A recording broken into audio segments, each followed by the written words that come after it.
In today's video, I'm going to teach you how to track approvals in Airtable.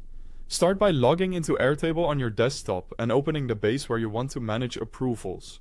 Once you're in, head to the table that holds the items you need to review, like requests, tasks, documents, or projects. Keeping all approval candidates in a single table will make the process consistent and easier to manage. Next, add a field that will control the whole workflow. Create a new field called Approval Status. Set the type to single select and add 3 options: pending, approved, and rejected. This gives you a clear, standardized set of states for every item. Now assign ownership.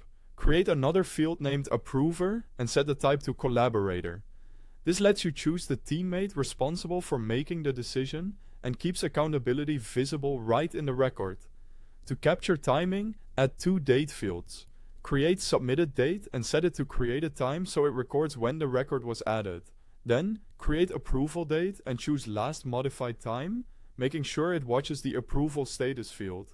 That way, whenever the status changes, Airtable locks the approval moment automatically. Add a place for context by creating a field called Approval Notes and set it to long text.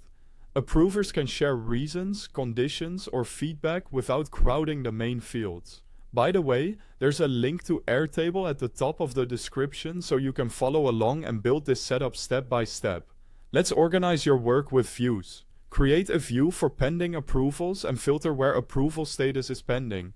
Make another for approved items filtered to approved and one for rejected items filtered to rejected. These focused views keep your attention on what matters right now. To make statuses pop visually, apply conditional coloring to highlight pending, approved, and rejected items. At a glance, you'll spot what needs action, what's done, and what didn't make the cut. For automation, open the Automations panel. Add triggers for when approval status changes to approved and when it changes to rejected. Pair those with actions like sending a notification to the requester or updating related records. Keep messages concise and targeted to avoid notification overload.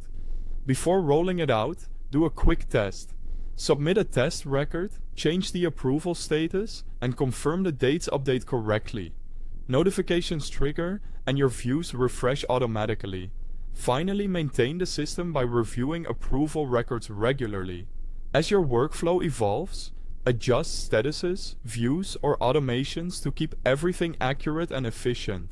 That's how you can track approvals in Airtable using a clear and structured workflow setup. Thanks for watching.